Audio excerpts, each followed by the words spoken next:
Continuamos entonces con este tema que ya estamos viendo de los eventos posteriores a la crucifixión de Jesús. La sesión pasada estuvimos viendo el tema del momento que Jesús tiene en la cruz, el momento de la expiación, en qué momento Jesús expió los pecados de todos nosotros. Y ahora vamos a ver lo que sucede después de que Jesús expiró, entregó su espíritu al Padre en ese momento. ¿Qué fue lo que pasó? Y vamos a comentarlo poco a poco, ¿no?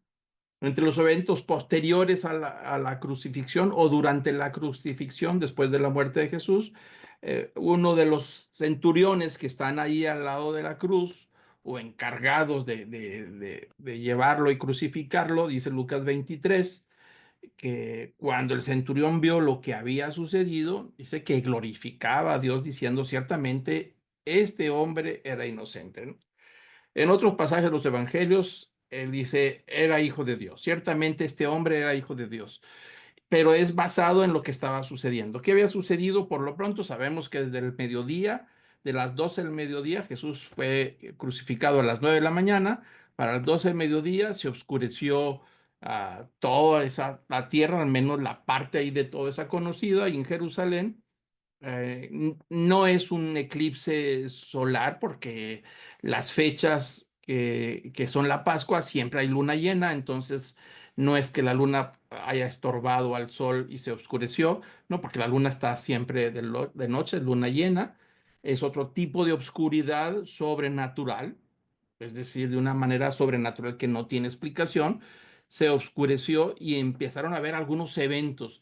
Lucas lo coloca este comentario del centurión antes de algunos eventos, pero Marcos y Juan lo comentan después de los eventos de la tierra que inclusive tembló, ¿no? Y como resultado de ese sacudimiento que tienen ahí después de que Jesús expiró y entregó su espíritu, todo oscurecido y tiembla, bueno, la manera de este centurión le reconoce que ciertamente no solamente es inocente, como dice otros pasajes de los evangelios, dice ciertamente este hombre es el Hijo de Dios, ¿no? Es uno de los eventos. El otro que sobresale y que lo hemos comentado anteriormente y que siempre se comenta cuando se habla de la crucifixión, pues es el que registra Lucas 23, versículo 44, es decir, el velo del templo se rasgó en dos, de arriba abajo. Lucas dice, el 23:44, dice que era ya como la hora sexta, es decir, las 3 de la tarde, cuando descendieron tinieblas sobre toda la tierra, hasta la hora novena. Es decir, perdón, la hora sexta es el mediodía y la hora novena son las 3 de la tarde, de acuerdo al horario romano, ¿no? Entonces dice que desde el mediodía descendieron las tinieblas sobre toda la tierra hasta la hora novena. Al eclipsarse el sol, aunque habla ahí de un eclipse, realmente no es un eclipse, como les acabo de comentar, porque la luna sale en las noches porque es luna llena, siempre hay luna llena en la Pascua, siempre hay luna llena en Semana Santa, eso es algo que tenemos que saber. Dice que al suceder esta oscuridad, estas tinieblas que llegaron, el velo del templo se rasgó en dos. Marcos 15:37 agrega, al menos que dice que cuando Jesús dando un fuerte grito, que es cuando expiró, es decir, el último a la exhalación de fuerza al momento de estar en la cruz, dice que el momento que expiró, el velo del templo se rasgó en dos, pero dice que de arriba abajo. Entonces, Marcos está tratando de explicar como resultado de la muerte de Cristo en la cruz, que es el completar la redención de la que estamos hablando y la que hablamos la sesión pasada, de lo que sucede a nivel espiritual, a nivel cósmico, a nivel de toda la creación, que fue la promesa de Dios desde el Génesis de la redención, donde se inicia ese proceso empezando por el perdón de los pecados y la redención y de generar un hombre nuevo, una mujer nueva en su espíritu, que va a concluir cuando Jesús regrese por segunda vez, ¿no? Pero entonces dice que ese acto de Jesús completar con su muerte, pagar un precio de la demanda de la justicia de Dios, porque no hay manera de redención a menos que haya derramamiento de sangre. Así lo establece la ley. No puede haber remisión de pecados si no hay muerte. si no hay derramamiento de sangre, ¿no? Que es el pago, el precio por causa de nuestro pecado. Entonces Jesús ahí está pagando el precio y al momento de morir lo ejecutó, la demanda del precio para poder redimirnos a nosotros, ¿no? Y entonces ese acto tiene connotaciones tan profundas a nivel espiritual que afectó inclusive al nivel natural o a nivel terrenal, es decir, al nivel al reino material que estamos viviendo, a tal punto que se oscurece y que tiembla y que el templo se sacudió por causa de ese temblor, seguramente, pero dice que Marcos que al momento de gritar expiró y el templo lo resintió. Entonces tiene mucho significado porque el templo es el lugar de la santidad de Dios.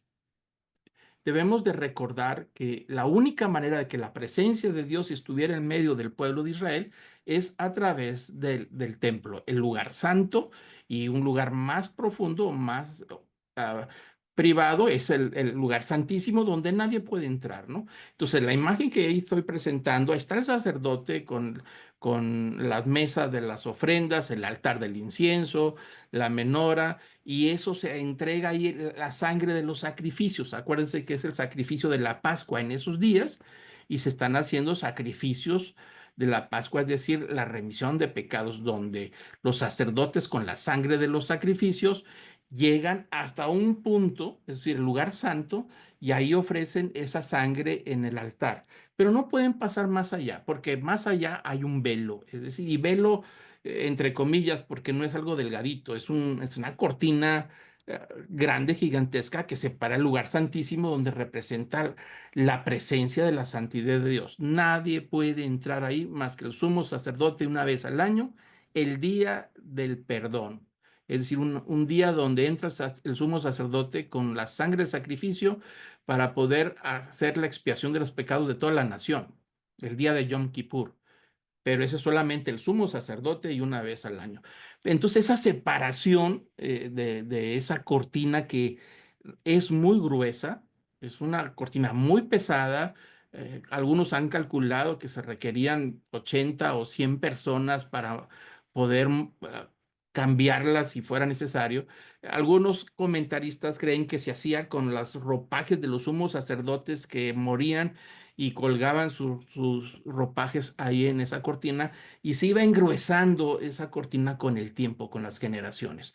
Entonces, esa separación de la santidad de Dios y de esa santidad que se lograba al lugar santo a través del sacrificio, del derramamiento de sangre, el hecho de que se haya roto de arriba abajo, lo que está diciendo es que lo que Cristo hizo en la cruz, al morir en la cruz, quitó la separación que había.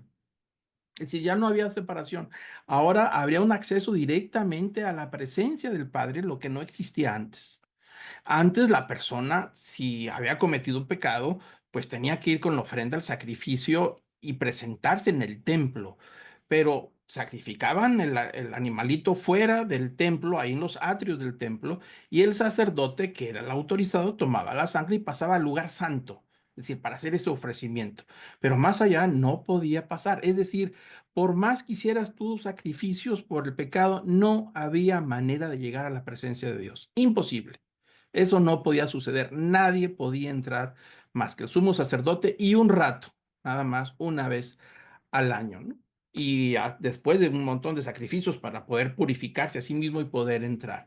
Entonces, lo que está sucediendo aquí es que el momento en que Cristo muere en la cruz, se cumple la promesa de la redención y lo que Cristo hizo en la cruz es expiarnos de la culpa de los pecados, como lo comenté en la sesión pasada. Lo que a mí no me permite acercarme a Dios es mi naturaleza de pecado y la culpa de mis pecados. La culpa de mis pecados es lo que me provoca la muerte eterna y me provoca que yo no pueda tener acceso a la presencia del Padre. ¿Por qué? Por causa de su santidad. Dios es 3 veces santo y yo soy pecador. Entonces, la única manera de poder purificar a aquel que se refugia en la sangre de Cristo es a través del perdón y la remisión de los pecados, quitarle la culpa ese efecto del pecado, de lo que somos, de lo que hicimos, al ser redimidos, somos cubiertos por la sangre de Cristo derramada en la cruz. De tal manera que ahora sí podemos tener acceso directo a la presencia del Padre, pero no por nuestros méritos, no porque yo me porté muy bien, sino por la sangre derramada de Cristo en la cruz. Me permite ahora entonces tener un acceso directo, porque antes de la muerte de Cristo en la cruz, el templo, para poder llegar a la parte santa, tenía que haber intermediarios, y estos intermediarios son los sacerdotes. Entonces, para empezar, el oferente no puede entrar al lugar santo, jamás podría haber entrado, mucho menos al lugar santísimo. Pero lo más que puede llegar es al altar con el sacrificio, y es el sacerdote, el intermediario, que lleva la sangre del sacrificio para redimir el pecado de aquel que lo ofreció. Entonces, todo el sistema estaba basado en intermediarios, que son los sacerdotes y el sumo sacerdote. Para poder llegar al Padre habría que llegar a través del sacerdote.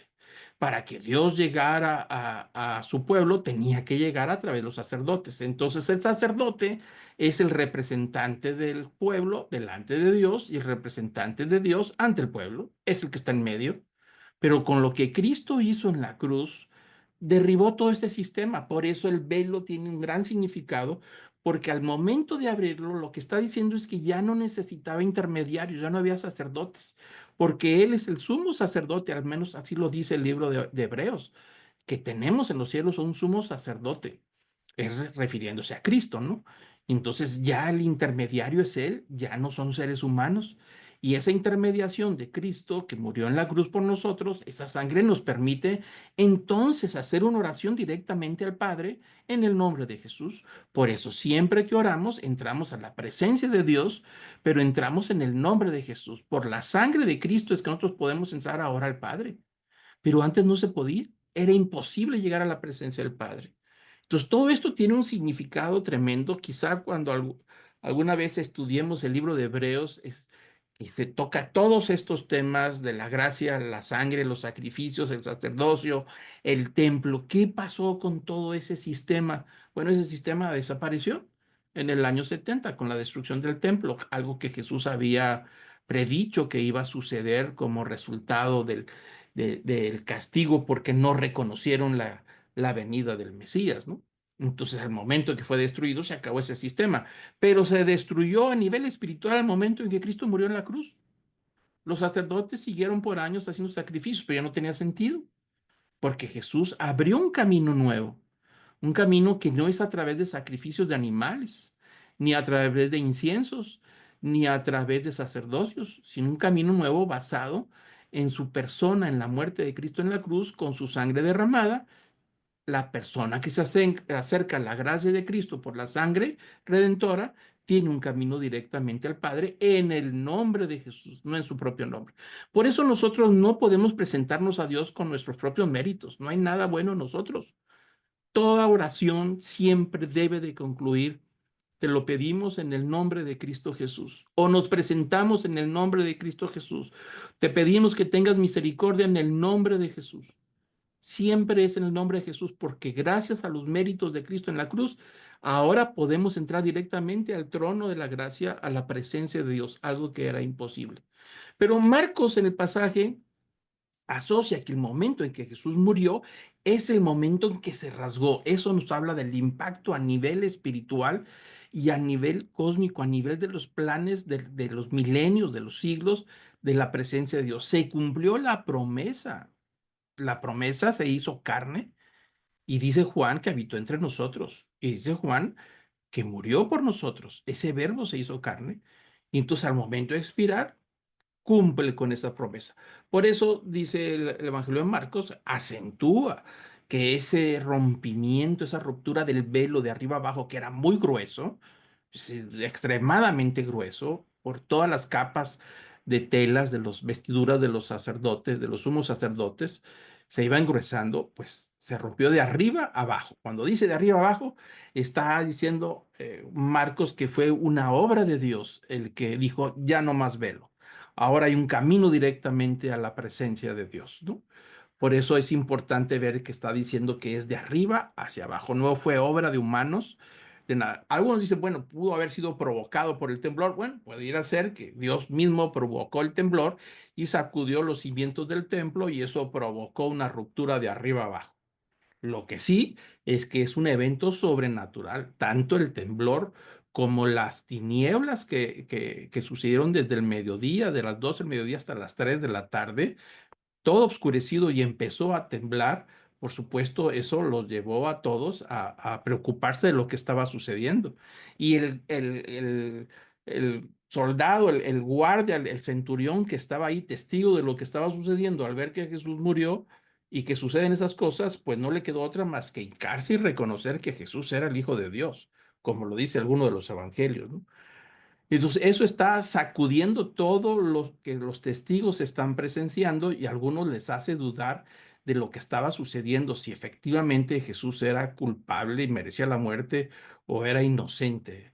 Entonces, a esos eventos los lleva precisamente a cuestionarse las cosas, ¿no?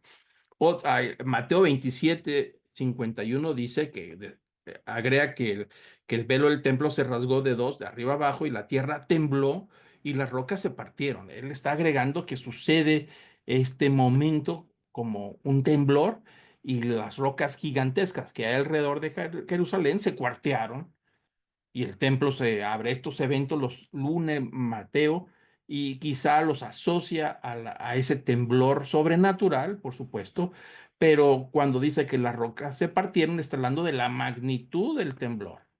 Que fue un temblor por local, quisiera, a lo mejor puede haber sido solamente Jerusalén, no lo sabemos, no hay registros, no llevaban registros en aquellos tiempos, pero eso sí, la magnitud es de tal manera que las rocas, o sea, rocas gigantes que hay ahí en la zona, se partieron de dos en dos y el templo fue sacudido desde los cimientos de tal manera que se rasgó en dos el velo. Entonces, esa escena es muy, muy fuerte porque imagínense, las 3 de la tarde, que cuando Jesús muere a las 3 de la tarde sucede este temblor, estas tinieblas y ese sacudimiento, pues es el momento en donde el sacerdote está en el templo, de donde está Jesús crucificado, se puede ver perfectamente el templo y ahí pudieran verse quizá que sale el humo de los sacrificios, del sacrificio de la tarde, alrededor de las 3 de la tarde está el último de los sacrificios antes de entrar al día siguiente después de las 6 de la tarde. Entonces hay un sacrificio y es muy probable que estaban las torres del templo con sus murallas ahí en esos desfiladeros en la parte alta y quizá estaban algunos de los levitas en las torres altas sacando los cuernos que son trompetas anunciando con ese sonido el sacrificio de la tarde, que son alrededor de las 3 de la tarde, mientras Jesús estaba expiando los pecados de todos nosotros y redimiendo a todos nosotros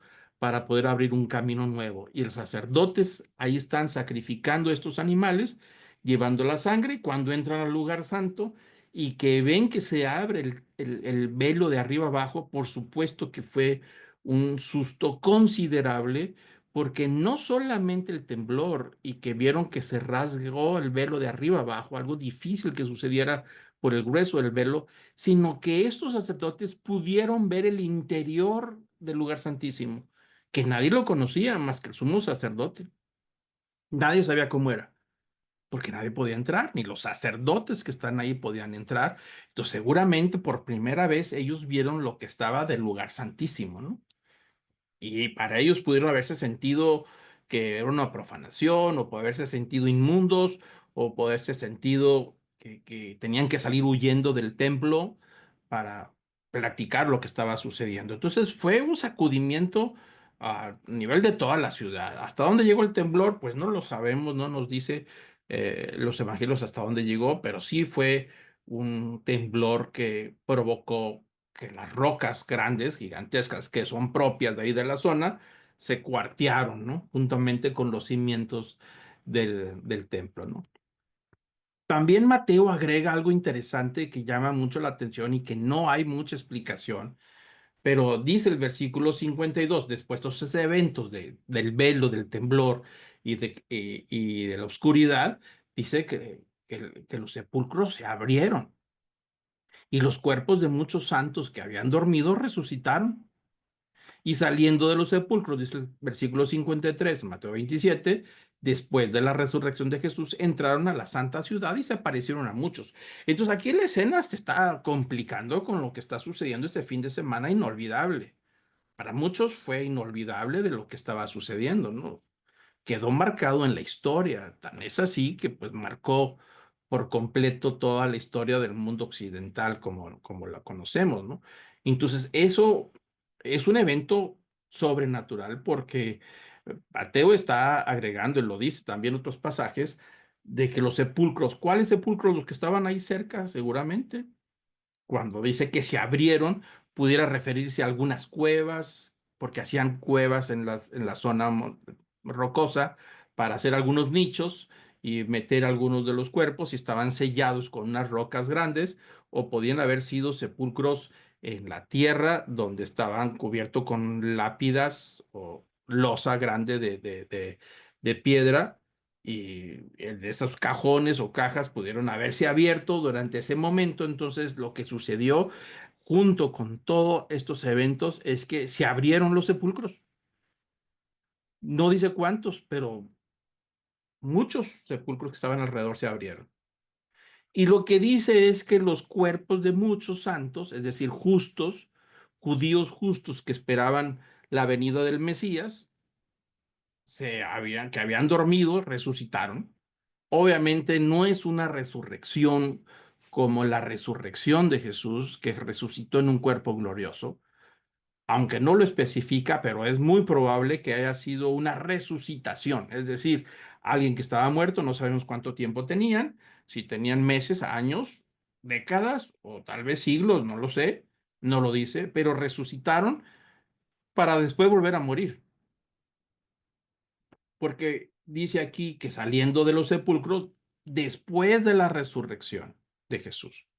Es decir, primero Jesús resucitó, entonces hubo un momento entre los sepulcros que se abrieron y los cuerpos que salieron de los sepulcros, pero lo más probable es que después de la resurrección, ese sacudimiento de la resurrección de Jesús al momento que resucitó, entonces pudo haber sido que ellos salieron de los cuerpos. Lo más probable es que con el temblor se abrieron los sepulcros, pero no resucitaron sino después de que Jesús hubiera resucitado. Es decir, la Biblia habla muy claro, las cartas del apóstol Pablo dice que Jesús es la primicia de la resurrección. Es decir, el primero en resucitar, y abrió un camino nuevo hacia la resurrección. Vino a anular lo que el primer Adán había hecho. ¿Qué provocó Adán? Que nosotros cargáramos con la muerte eterna y el pecado y la descomposición de nuestro cuerpo, y así permaneceríamos para siempre. Pero Jesús vino a anular los efectos del pecado de Adán para poder entonces tener un camino nuevo.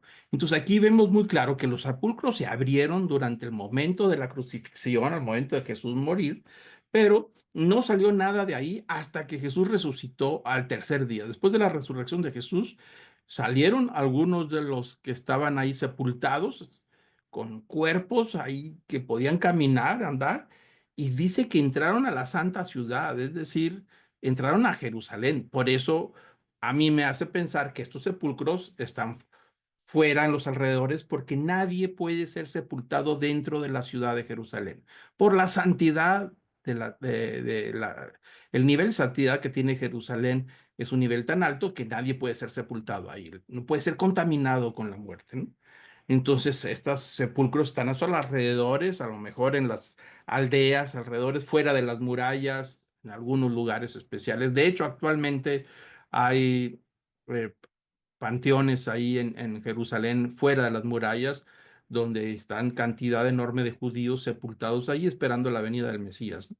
Pero bueno, estos entraron, dice que entraron a la Santa Ciudad, estos que resucitaron, y se aparecieron a muchos, es decir, los vieron caminando, los vieron moviéndose, gente que ya había estado muerta.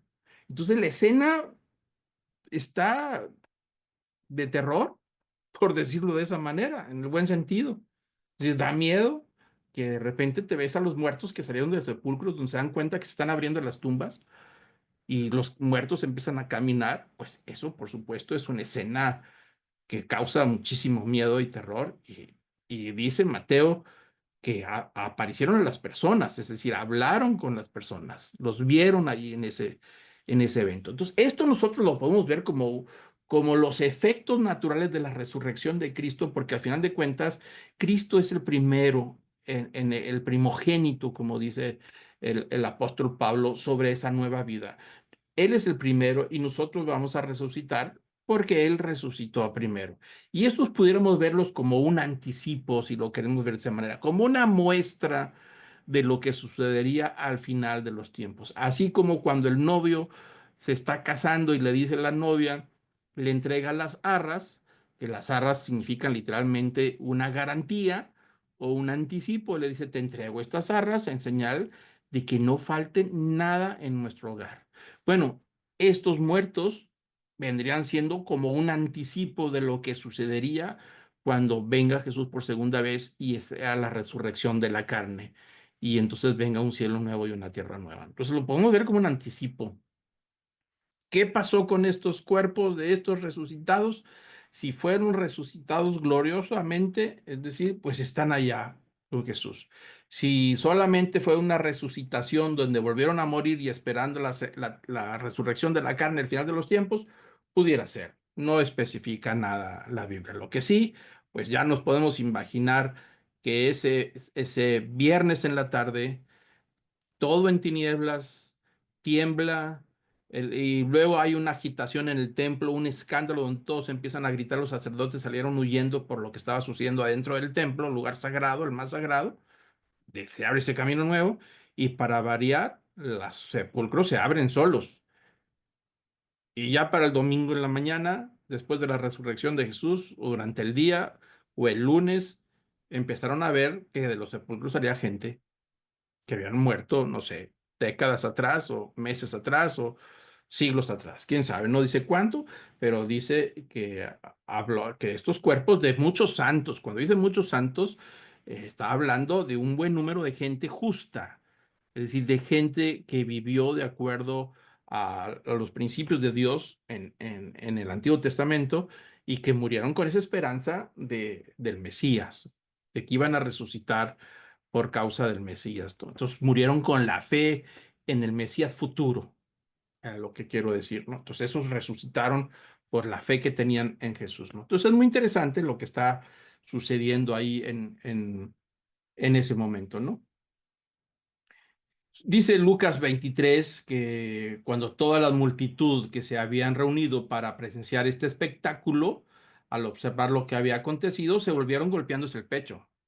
Es decir, todos los testigos ahí, cuando se volvieron a golpear entonces el pecho, están diciendo, sí, él era, nos equivocamos, o empezaron a tener temor de arrepentimiento, pero sí le sacudió a todos los mismos que quizá le gritaron, crucifícale, crucifícale, crucifícale, los que se rieron, los que se burlaron de Jesús ahí, cambiaron de opinión porque hay efectos sobrenaturales en esa tarde por lo que Jesús había hecho. Quizá algunos se burlaron de por qué no se bajaba de la cruz él solo, si era el Hijo de Dios, pues de una vez que haga un milagro y que se baje de la cruz.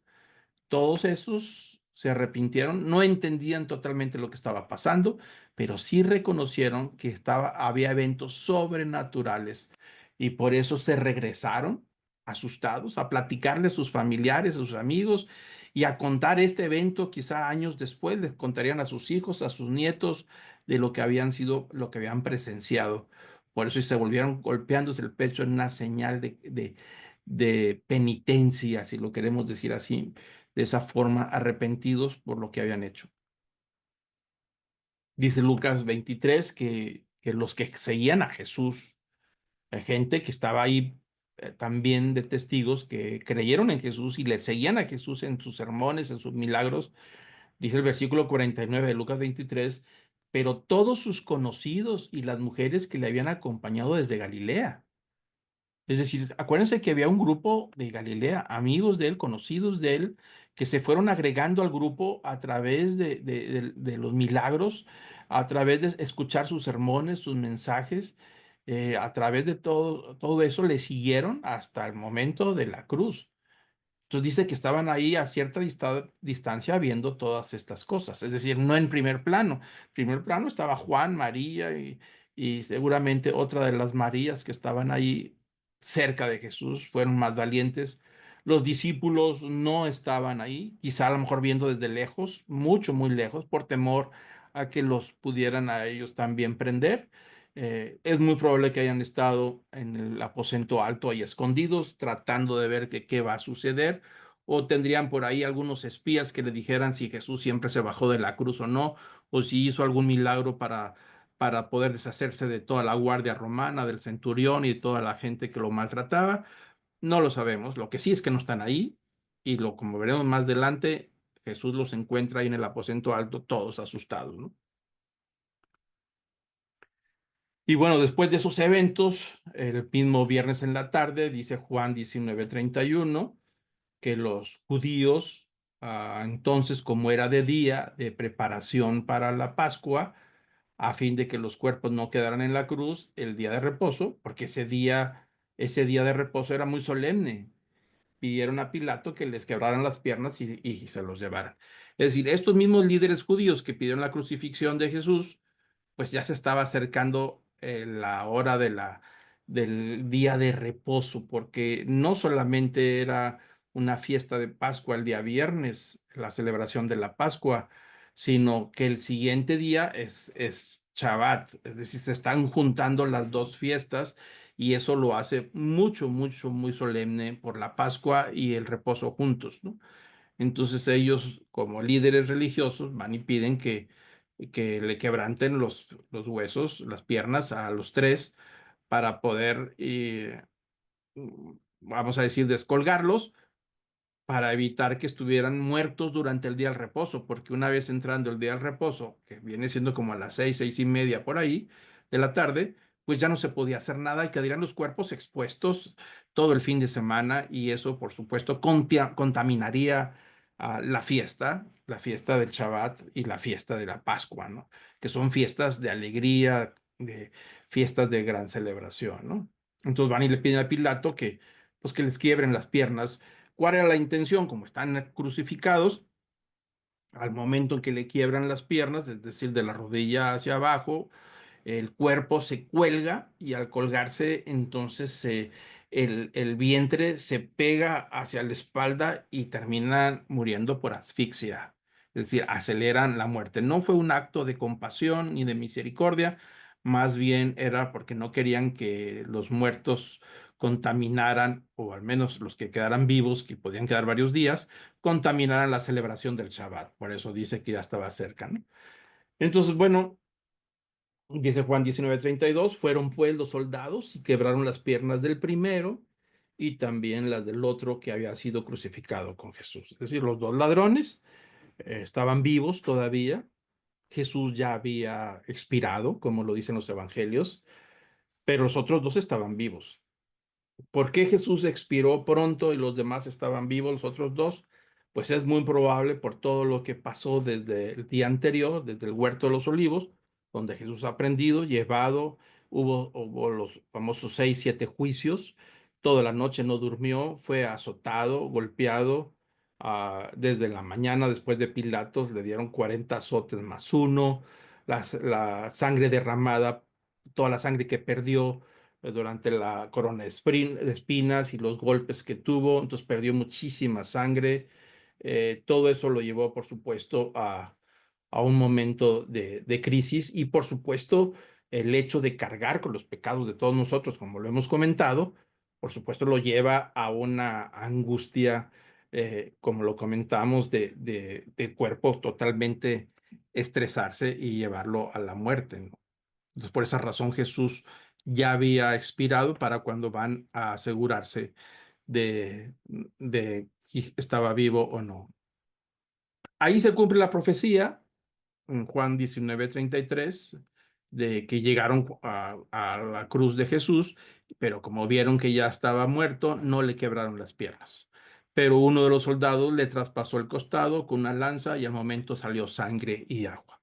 Entonces no le quiebran los huesos porque ya estaba muerto, pero el soldado le atraviesa con la lanza del lado del pulmón y sale agua y sangre, lo que nos dice que Jesús, el corazón pudo haber explotado ya, o roto, el corazón quebrado, llegó a su límite y empezó a derramar sangre de tal manera que se inundaron los pulmones de sangre y sale agua como resultado de los edemas, de los golpes y sangre al mismo tiempo, ¿no? Entonces, esa que le da con la lanza, traspasan los pulmones y bueno, sale esa sangre derramada, que esa sangre bendita que fue la que nos dio vida eterna, ¿no? La sangre de Cristo. Y se cumple la profecía del Salmo 34:20. Dice, Él guarda todos sus huesos, ni uno de ellos es quebrantado. Pero también tenía que ver con algo interesante de la ley que decía en Éxodo 12 que cuando celebraban el Cordero Pascual lo llevaban al sacrificio y exigía la ley que el Cordero Pascual no se le debería quebrar ninguno de los huesos. Es decir, se sacrifica, pero estaba prohibido quebrarle alguno de los huesos. Eso sucedía con la ley del Cordero Pascual, aquel Cordero. Entonces, por eso sea, Juan el Bautista lo dijo cuando empezó el ministerio de Jesús. Dijo, es el Cordero de Dios que quita el pecado del mundo. Dijo, este es el Cordero de Dios. Es la provisión de Dios que va a morir por nosotros. Y ahí se cumple que este Cordero, que es Cristo, el Cordero de Dios, no le quebraron ningún hueso. Así decía la ley, que no debían de hacerlo. Claro, ellos no sabían lo que estaba sucediendo. Estamos hablando a nivel espiritual, pero se cumple la profecía también del Salmo 34, que el Mesías príncipe no se le iba a quebrar ninguno de sus huesos, no sería quebrantado, ¿no? Entonces ahí hay otra profecía que llevamos ya 34 profecías del Antiguo Testamento cumplidas en la persona de Jesús, cosas que no dependían ya de él, cosas que tienen que ver con los planes de Dios para cumplir su palabra. Y está la profecía 35, ¿no? En Zacarías 12:10, dice, derramaré sobre la casa de David y sobre los habitantes de Jerusalén el espíritu de gracia y de súplica y me mirarán a mí, a quien han traspasado. Entonces, esta profecía está muy interesante porque habla precisamente del descendiente de David. Por eso dice la casa de David, derramaré sobre la casa de David, sobre un descendiente, un príncipe rey que tiene derecho al trono, que es, en este caso es Jesús. Y si sobre todos los habitantes de Jerusalén, el espíritu de gracia y de súplica y me mirarán a mí, a quien han traspasado, es decir, que sería traspasado. Y se lamentarán por él como quien se lamenta por un hijo único y llorarán por él como llora como un primogénito. Cosas que sucedieron, se cumple la profecía, las mujeres llorando por Jesús mientras llevaba la cruz. Y luego vimos que todos los que estaban ahí se regresaron a sus casas lamentándose, golpeándose el pecho, doliéndose por lo que había sucedido. Entonces la profecía se cumple de que Jesús sería traspasado, es decir, con una lanza en este caso, ¿no? Ahí hay otra profecía también que se va cumpliendo. Bueno, Marcos 15, versículo 42 dice que un tal José de Arimatea, una persona importante del Sanedrín, de los líderes de Israel, pide el cuerpo de Jesús. Va a hablar con Pilato, dice el versículo 42, que al atardecer, es decir, cerca ya de la hora de que inicie el Shabbat, como era día de la preparación, es decir, la víspera del día de reposo, vino José de Arimatea, miembro prominente, noten ustedes, miembro prominente del concilio. No solamente era del concilio, es decir, de los líderes del Sanedrín, sino era miembro prominente, una persona muy importante que también esperaba el reino de Dios y llenándose de valor, entró a donde estaba Pilato y le pidió el cuerpo de Jesús. ¿Por qué dice llenándose de valor? Porque sabía que lo que estaba haciendo iba en contra de lo que sus compañeros hicieron el día anterior de proclamar y exigirle a Pilato que entregara a Jesús para ser crucificado, que preferían mejor a Barrabás que a Jesús y lo crucificaran, ¿no? Entonces sabía lo que decían todos sus compañeros, pero él decidió tomar un camino diferente. Él le había creído a Jesús. Él creía que Jesús era el enviado de Dios, pero aún con su prominencia no estuvo listo ni dispuesto a enfrentar a todo el Sanedrín, a todos los líderes que estaban en contra de Jesús.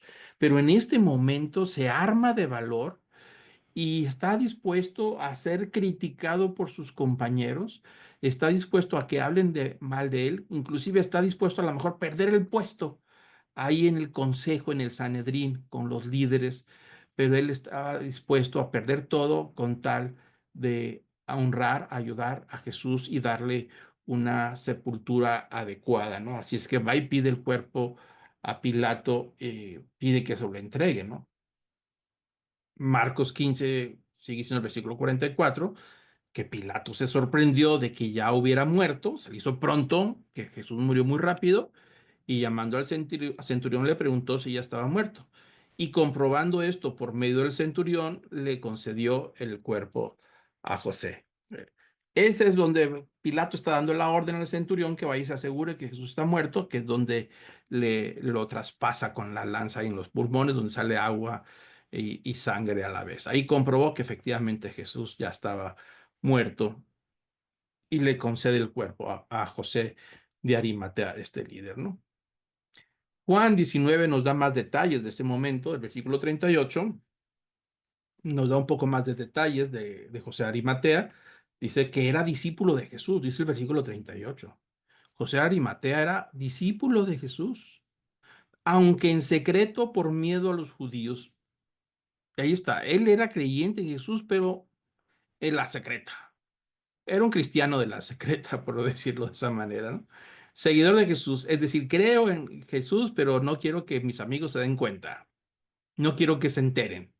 Bueno, así estaba José de Arimatea, que seguía a Jesús en secreto y le pide permiso para llevarse el cuerpo y Pilato concedió el permiso. Entonces dice el versículo 38, entonces él vino y se llevó el cuerpo de Jesús, pero noten lo que dice el versículo 39 de Juan 19. Dice, y Nicodemo. Es decir, ahí se agregó otro principal entre los judíos, otro del Sanedrín, el que antes había venido a Jesús de noche, vino también trayendo una mezcla de mirra, aloe, como de 100 libras. Entonces ahí se acercan dos. Entonces eso nos está diciendo que a pesar de todo el rechazo que enfrentó Jesús ante los líderes, es decir, los que conducen al pueblo de Israel, este Sanedrín que estamos hablando que son más de 70 personas, líderes importantes, gente de posición económica muy importante, había dos al menos que creyeron en Jesús. Nicodemo lo dijo cuando visitó a Jesús, lo vemos en el Evangelio de Juan. Dijo, Rabí, yo creo que vienes de parte de Dios, porque nadie haría los milagros que tú haces si Dios no está con él. O sea, yo creo que tú vienes de parte de Dios. Y ahí Jesús le habla a este Nicodemo y le habla del famoso nuevo nacimiento que era necesario nacer, aún con toda la autoridad que tenía Nicodemo, con su prestigio, con el conocimiento de la ley, el cumplimiento de la ley, o con todo y todo, Nicodemo, no te sirve la religión para el nuevo nacimiento. Tienes que nacer de nuevo, es decir, tienes que quebrar toda tu manera de pensar y pensar de nuevo una vez más con nuevo sistema de fe, de creencias en todo lo que yo te voy a enseñar, que se llama el nuevo nacimiento. Entonces dice que los dos que eran de la secreta, que no se atrevían a decir públicamente que eran seguidores de Jesús por miedo al rechazo, por miedo a que los cortara la sociedad, dice que dice el versículo 39 que él había traído una mezcla de mirra, o sea, compró las especies aromáticas especiales para poder darle una preparación para sepultarlo. Alrededor de 35 kilos de especies, entre aceites y mirra y otras mezclas necesarias, ¿no? Dice el versículo 40 que entonces tomaron el cuerpo de Jesús y lo envolvieron en telas de lino con las especies aromáticas, como es costumbre sepultar a los judíos. Esas telas que usaron, esas telas de lino, fueron compradas por José de Arimatea. Eso es lo que dicen los evangelios, que él compró estas telas especiales para envolver a los cuerpos No es un embalsamiento porque no embalsamaban los judíos, estaba prohibido profanar el cuerpo, es decir, quitarle todos los dentros y llenarlos de... No, pero lo preparaban, lo bañaban, todas esas especies aromáticas para evitar el mal olor de la descomposición y había todo un procedimiento para envolver los cuerpos, ¿no? Por eso vendían telas especiales para envolver los cuerpos. Entonces, José de Arimatea se encargó de comprar las telas y Nicodemo se encargó de comprar todo lo que necesitaba para la sepultura. Dos hombres ricos proveyeron el dinero, nadie tenía, no estaban los discípulos, quizá a lo mejor las mujeres que estuvieron en los pies de Cristo en la cruz anduvieron ahí de cerca, quizá pudieron estar ahí, pero lo que nos dicen los evangelios que fueron ellos dos, tal vez con ayudantes, siervos que ellos tenían para preparar el cuerpo de Jesús para la sepultura, ¿no? Y dice Juan 19, versículo 41, que en el lugar donde fue crucificado Jesús había un huerto y en el huerto un sepulcro nuevo, en el cual todavía no habían sepultado a nadie. Es decir, no olía mal, porque no había cuerpos ahí que habían sepultado a alguien. Dice, por lo tanto, por causa del día de la preparación de los judíos, como el sepulcro estaba cerca, pusieron allí a Jesús. Mateo 27 nos da también más detalles sobre ese momento. Dice que tomando José de Arimatea el cuerpo, lo envolvió en el lienzo limpio y de lino y lo puso en su sepulcro. Es decir, donde lo sepultaron era un sepulcro que le pertenecía a José de Arimatea, que era un sepulcro, por supuesto, de alta sociedad, que él había mandado excavar ahí en la roca, dice Mateo, mandó a hacer su sepulcro, tal vez familiar o tal vez nada más para él, y había preparado, pero no se había usado, no olía mal, no había sido cuerpos descompuestos que habían estado ahí antes. Era nuevecito totalmente de un sepulcro de ricos, porque Nicodemo, tanto Nicodemo como Simón, José de Arimatea eran gente de alto nivel social, ¿no? Dice que lo pusieron en el sepulcro nuevo que él había excavado en la roca y después de rodar una piedra grande en la entrada del sepulcro se fue. Y ahí nos dice que era un sepulcro de muy buen nivel. Regularmente cuando no tenían dinero, pues lo sepultaban en la tierra y podían alguna lápida como una marca de que ahí estaba. En este caso no, estos sepulcros son como una pequeña antesala que tienen en ese sepulcro excavado como una capillita, si lo queremos ver de esa manera, en donde podía haber algunos nichos en el interior o algunos espacios abiertos donde podían poner el cuerpo, ¿no? Después de algún tiempo ya podían recogerlo y meterlo en algún nicho, ¿no? Entonces era un sepulcro, vamos a decir, de ricos. Mateo 27, 61 dice, y María Magdalena estaba allí y la otra María sentadas frente al sepulcro. Es decir, estaban observando todo lo que estos dos hombres y sus siervos hacían. Ellas no estaban involucradas, me parece que no, me parece que están afuera del sepulcro para ver dónde iban a poner el cuerpo. Tal vez las habían mandado los apóstoles, los discípulos, para decir vayan y síganlos para ver dónde van a poner el cuerpo. ¿Qué va a pasar con el cuerpo de Jesús? Yo creo que para ese momento todos los discípulos y los seguidores de Jesús estaban totalmente desanimados, totalmente deprimidos, agüitados, tristes, desanimados. ¿Por qué? Porque ellos no esperaban que eso fuera a suceder. Y lo veremos más adelante, pero ellos no esperaban que Jesús iba a morir en la cruz. Ellos siempre pensaron que en el último momento Jesús iba a hacer algo para bajarse de la cruz, como todo el mundo lo estaba esperando, los ladrones también, y los fariseos y los soldados y la gente el que le gritaba, si eres el Mesías, el Hijo de Dios, pues bájate de la cruz. Y yo creo que los discípulos también pensaron que en el último momento Jesús iba a hacer algo, pero no, no hizo nada. Hizo bastante a nivel espiritual, por supuesto, a eso había venido, pero no lo que esperaba la gente, ni siquiera sus discípulos.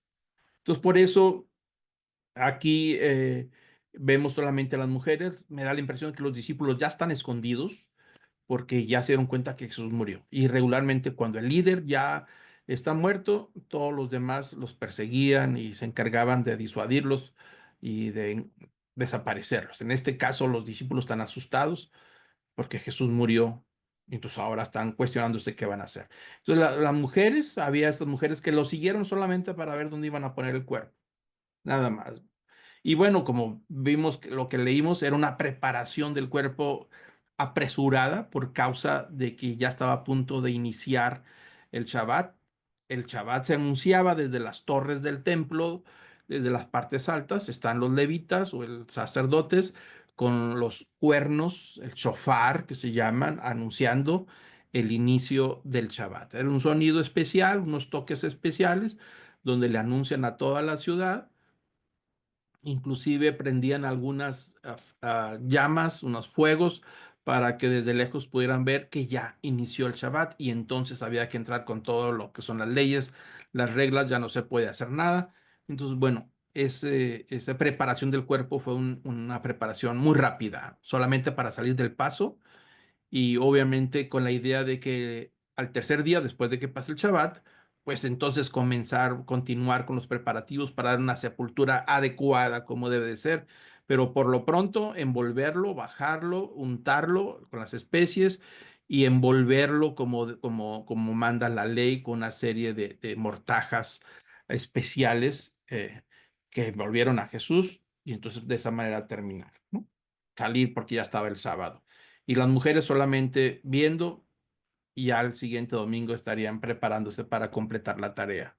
Ahí está la profecía 36 también.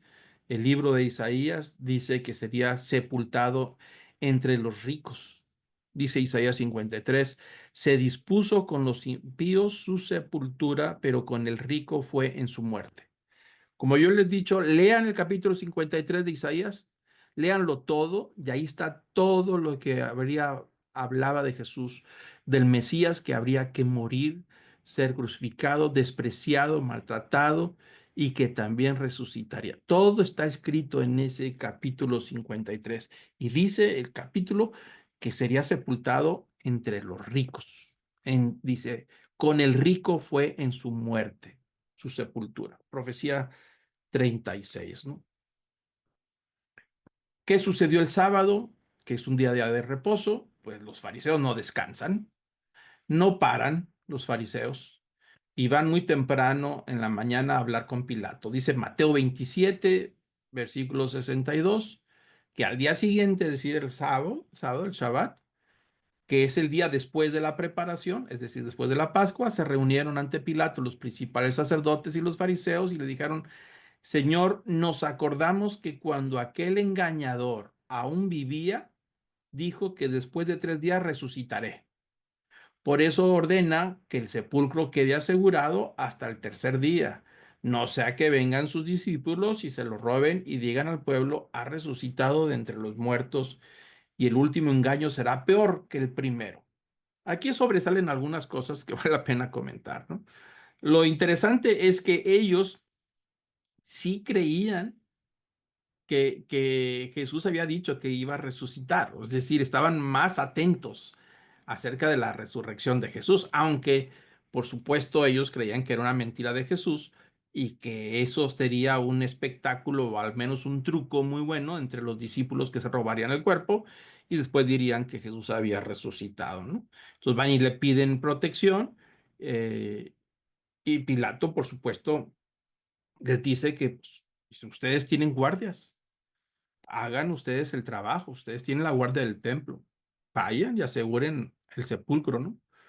Y así dice Mateo 27, 66, les dijo Pilato, una guardia tenéis. Es decir, ustedes tienen guardias, id a asegurarla como vosotros sabéis, y fueron y aseguraron el sepulcro y además de poner la guardia, sellaron la piedra. Es una piedra redonda que la corrían en un canalito para irla desplazando, tampando la entrada. Le pusieron algunos cordeles, unas cuerdas con sellos. ¿De qué sería el sello? Podía haber sido de cera seguramente, o yeso, para que ver que nadie la rompa ese sello y evitar que los discípulos se roben el cuerpo, ¿no? Y pusieron sus guardias por varios días. Los guardias del templo no son guardias romanas, son guardias del templo, son distintos. Entonces ahí pusieron unos guardias. ¿Cuántos pusieron? Pues no, no sabemos. 2, 3, 4. Ahí estuvieron desde todo el sábado. Y algo sucedió durante las primeras horas del domingo cuando ellos están en guardia. ¿Por qué? Porque cuando dice la escritura que las mujeres iban al sepulcro con especies para terminar la preparación del cuerpo que había quedado empezado por causa del sábado, pues se encontraron con que la piedra estaba removida, porque ellas iban en el camino diciendo, ¿cómo le vamos a hacer? ¿Quién nos va a mover la piedra para entrar a terminar el trabajo que empezó Nicodemo y José de Arimatea? Cuando llegaron, la piedra estaba removida. ¿Quién movió la piedra? Esa es la pregunta que se queda. Pero bueno, eso lo vamos a dejar para la próxima semana, ¿no? Digo, la próxima sesión, que sería después del receso de verano.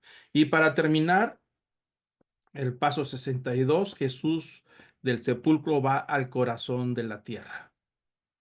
Dice 1 Pedro 3:18, porque tú también, Cristo, porque también Cristo murió por los pecados una sola vez, el justo por los injustos, para llevarnos a Dios, muerto en la carne, pero vivificado en el Espíritu, en el cual también fue y predicó a los espíritus encarcelados.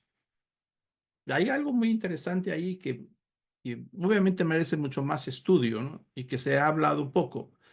Pero, ¿qué sucedió el sábado? ¿A dónde fue Jesús? Obviamente su cuerpo no conoció corrupción, no se descompuso el cuerpo. ¿Dónde está Jesús? Entonces ha habido muchas especulaciones. Uno de estos dice que Jesús fue al Hades. Lo dice el apóstol Pablo, Efesios 4:8. Por tanto, dice, cuando ascendió a lo alto, es decir, cuando Jesús resucitó y ascendió a lo alto, llevó cautiva una hueste de cautivos y dio dones a los hombres. Es decir, llevó a un grupo de cautivos que estaban atrapados en algún lugar. Versículo 9. Esta expresión ascendió, ¿qué significa? Sino que él también había descendido a las profundidades de la tierra, dice el apóstol Pablo. ¿Qué significa? Que descendió a las profundidades de la tierra. El que descendió es también el mismo que ascendió mucho más arriba de todos los cielos para poder llevarlo en todo. Entonces Pablo y Pedro tocan este tema y dicen que durante ese momento Jesús va hasta el Hades, a las profundidades del Hades. La palabra infierno en el griego, ahí en la Biblia, es Hades, y literalmente significa el lugar de los muertos. No como a veces pensamos que infierno, el lugar del fuego. Ese está preparado al final de los tiempos para todo aquel en el que no creyó en Jesús para la muerte eterna. Pero de acuerdo a la palabra griega, Hades significa el lugar de los muertos, donde están todos los que murieron buenos y malos. Bueno, parece ser que Jesús baja, o sea, va, digo, no sé, entendemos que baja porque dice que va a las profundidades de la tierra, es decir, el lugar del sepulcro, donde están los muertos sepultados y donde están los espíritus encarcelados, esos atrapados, los justos que dice el apóstol Pedro, es decir, que va a recoger a aquellos que murieron con la esperanza de la resurrección en el Mesías, murieron con la fe en el Mesías. Esos espíritus encarcelados o esas almas que están esperando, Jesús va y las recoge y los siguen cuando Jesús resucita y va directamente hasta la presencia del Padre. Es decir, va a liberar a los que están en el seno de Abraham, aquellos que murieron con la esperanza de la resurrección, los que murieron con la esperanza del Mesías, de que fuera a liberarlos y que los llevara a la presencia del Padre. Porque antes de la muerte de Cristo no había nadie en la presencia del Padre. Estaban en los sepulcros. Por eso dice que estaban esperando algo a que llegara el Mesías, el príncipe Mesías que vendría a traer la redención, ¿no? Entonces, así todos los que murieron antes, justos, que creyentes en Dios, seguidores de Dios y creyeron la esperanza de que el príncipe Mesías vendría a rescatarlos un día, pues llegó el momento. Jesús, al morir en la cruz, lo sepultan, va al Hades, al lugar de los muertos, que significa el lugar de los sepulcros, y los saca a todos ellos que estaban ahí y los lleva en su espíritu a todos estos almas, espíritus encarcelados, los lleva hasta la presencia del Padre y entonces llegará un día en que todos ellos resucitarán en un cuerpo nuevo cuando venga la segunda venida de Cristo, ¿no? Eso es lo que se entiende sobre ese tema. No hay más información. Algunos creen que los espíritus encarcelados pudieron referirse a espíritus de ángeles que estaban atrapados y que ahora eran liberados para ser juzgados. La posición más común y más comentada es gente que murió antes de que Cristo muriera en la cruz, es decir, siglos atrás, por siglos, gente que murió con la esperanza de la resurrección, esperando al Mesías que viniera a rescatar y rescatarlos del Hades, el sepulcro de los lugar de los muertos, para llevarlos totalmente a la presencia del Padre. Ahí donde Jesús murió en la cruz, le aplastó la cabeza a la muerte, al espíritu maligno, a Satanás, que es el instigador, el que nos llevó a todo este pecado y muerte eterna, ahí le aplastó la cabeza a Satanás, por lo tanto ya no podían resistirse y fue a rescatarlos, a liberarlos. Es como lo entendemos la explicación más cercana. No hay otra con respecto a eso, no hay más información respecto a eso. El famoso credo de los apóstoles dice, y descendió a los infiernos, ¿no? Ese descender está hablando del momento antes de la resurrección. Cuando Él resucita, entonces ya había llevado hasta la presencia del Padre todos estos que estaban esperando la venida del Mesías y que habían muerto siglos antes, décadas antes, años antes, antes de que Jesús muriera en la cruz.